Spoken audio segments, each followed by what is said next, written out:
Hey guys, welcome to YouTube's favorite underground climbing channel. Today we're going to talk about girth hitching, using a girth hitch for anchors. If you have a piece of Dyneema webbing right here, a Dyneema sling, and you want to hook these up to two anchors, and it was pretty short like this, right? You want to hook that up to two anchors. To tie a knot in here, you use up the whole damn sling, and you wouldn't have any room to do anything. So you could use two methods here. You could do a clove hitch or you could do a girth hitch. So a girth hitch would look like this. These two would go to two anchors like that. This side would go to this anchor, this side would go to this anchor. Your beaner could just come up on this. And the nice thing about a hitch is that you don't have to tie a knot. If there's nothing for the hitch to be around, the hitch just disappears. Because it's basically, like I said in earlier videos, it's hitching a ride on things. So it comes down through here. You grab the bottom of your beaner like that. Then this gets pulled up. And it goes right around there. Bites up over here. And that's basically a girth hitch for an anchor. Now a clove hitch would look like this, but we're just basically talking about girth hitching. Another way to do it would just be like that. Bring two ends in like this. And then you can just run your beaner through. Just like that. And you see once the beaner's gone, there's no knot here. Okay, so a clove hitch would look like this. You'd bring this end into over here like that. And then you'd make another loop like this. Stack that one on top of that one. I've gone over the clove hitch, I don't know how many times on this channel already, but yeah, that would be a clove hitch. A dirty one because it's a little bit twisted up, but that's a clove hitch. Now, what people think is that a clove hitch is more redundant than a girth hitch, because if one end popped off, it would end up biting down like this and it wouldn't go anywhere. Because a clove hitch, what's nice about it is it bites down, it constricts the rope.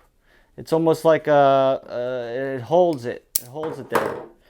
So a clove hitch, people think is just gonna end up sliding out. So we're gonna give this a better test, but let's just give it a little bit of a, we're gonna give this a real world test. But before we do that, let's see what happens here. So let's just try to pull it. So I think, let's say it's clipped here and this one comes undone, it gets cut or something, and then you pull on this. I think it's just gonna slip right through. In reality, it bites down. And plus, also, if you really think about it, if you did have this clipped into something and somehow it does end up slipping, but it doesn't, it's just not the way it works, you'd end up coming down to the beaner. So it'd end up coming all the way down there and then getting stuck at the clove hitch anyway. So, you know what I'm saying. So let's get this up on the beam over here, and let's give it some real world testing and see what happens. Okay, so let's give it some real world testing here. I'm gonna need another locker. Oh, look at that.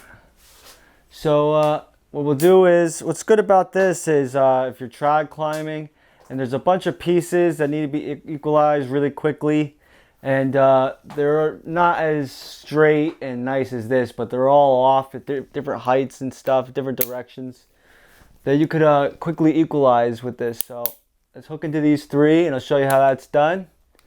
So you just grab right here, these two, pull this down, there you go. And then you could find, you want this part that has a knot on it, you always want that up and out of the way, because that's just always a pain in the ass. So get that over there. Okay. So now we have three loops here. We got 1, 2, and 3, because we have 3 pieces. So we got 3 loops there. There we go. And then we can find out where we want to be. Take our beaner. We'll be right here. I decide I want to be right here. Okay. Now, just like I showed you on the table, grab that, stick it through the beaner. Then we can put the bottom of the beaner right through there, real nice and quick. And then we just clip right into that. Oh. There we go.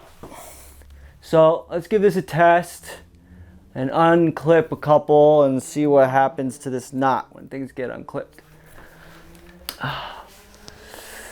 I wonder if I can make it more dramatic. Okay, cue the drama. Cue the drama music. Dun dun dun.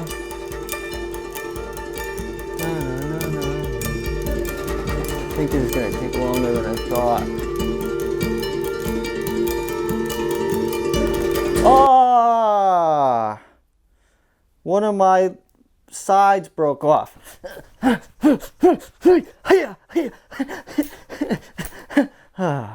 Well, I'll tell you what. I'd be scared, but I don't think I'd be dead. Let's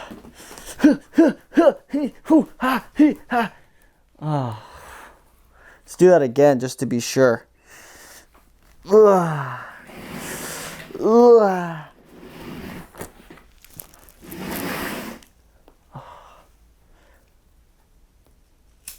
hope this is in frame.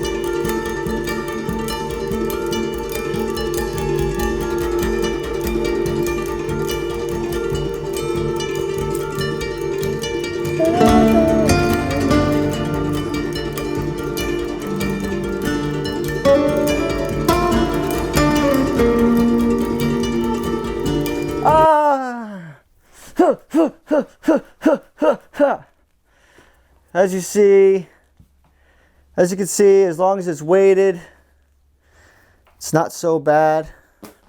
It's not slipping. Let's give it a lift. Let's see if we can lift and jump up a bunch of times and see what happens. First, let me just make sure that camera's running, because that'd be really sad.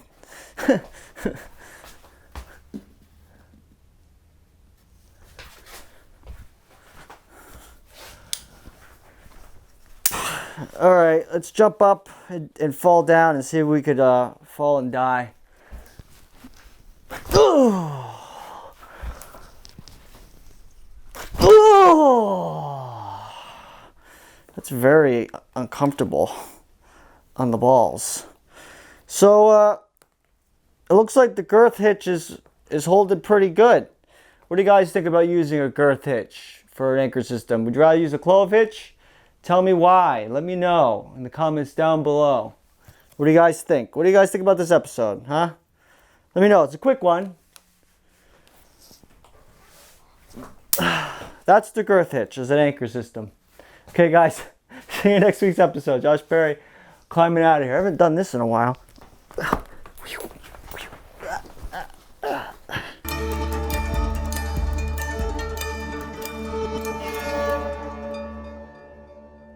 Okay, so you may be asking yourself, what is this strange cut in my video about? And are you wearing the same clothes to make it look like it is the same exact day you filmed? Yes and yes.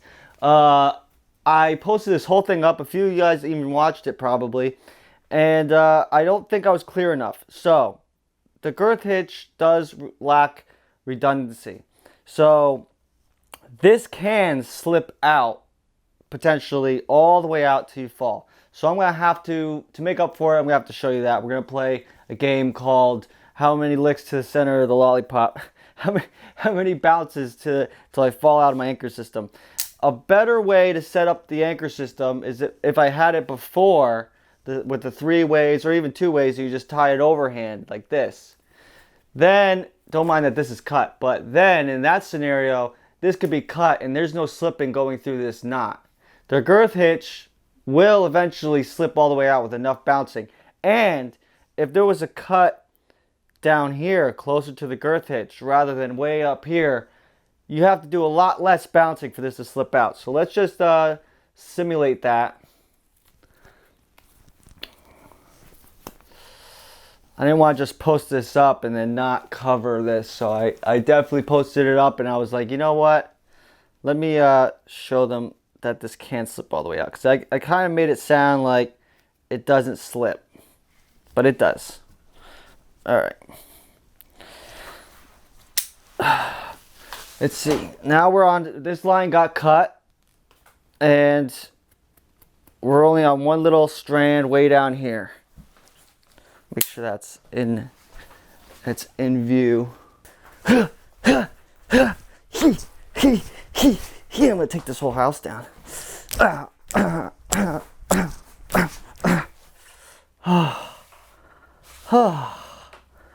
Oh. It's actually more difficult than I imagined in my mind.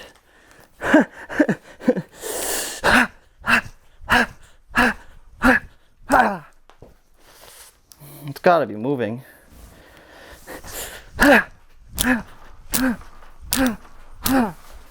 Oh my goodness. My balls. Let's make it even easier. Let's just say it slipped out.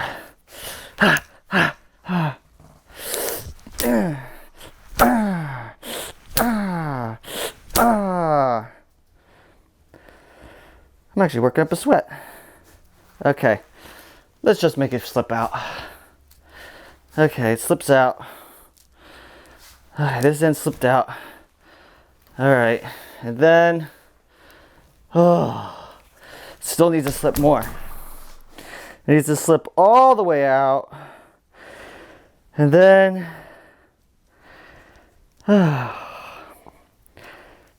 slip, slip, slip, slip, slip, slip, slip, slip, slip, slip, still slipping, and then bam, gone. Okay, so theoretically, I could bounce on that thing, or maybe with enough force, and it got cut down there, that it slips all the way out. But like I said earlier in the video, if it wasn't cut and it was just a beaner, I think that beaner would make it down to the girth hitch, and then it would just get stopped right there. Because that was a lot of work just to try to get that thing slip out, but it was cut right there. So worst case scenario, in a world where everything just goes wrong, there's a cut right there at the bottom of the girth hitch, right next to the base, and your leader takes a fall, a factor 2 fall, and you fall, and everyone falls, and then there's a big yank, and the whole thing comes undone. Now, the better way would just be to tie a overhand, which is why there's no slippage in an overhand, like a BFK or something. So, if you tied a system like this, sometimes I don't know. Maybe I should just left that video up. I don't know. I think it's better if I just covered this part anyway. I don't care. All right. The view. I don't really care about the views. I care about getting the right information out. All right. So let's say instead of tying the girth hitch here, you just tied an overhand like this. It's a lot harder for this thing to slip out, okay? You could cut this, and it's not just going to get tighter down here. It's not, this end can't really slip right out. This end's not going to slip out. These ends aren't going to slip out. So you could cut these two. You could cut this one, and then you'd be on one, and you'd still be okay. There's not going to be any slippage there. Also, one of these down here, one of these loops, potentially could get cut, and you'd still be okay. I think with the girth hitch, if you cut anything down there at the base, that's pretty scary too, because there's not any redundancy down there at the bottom, at the base, with beaners connected. So there's that too.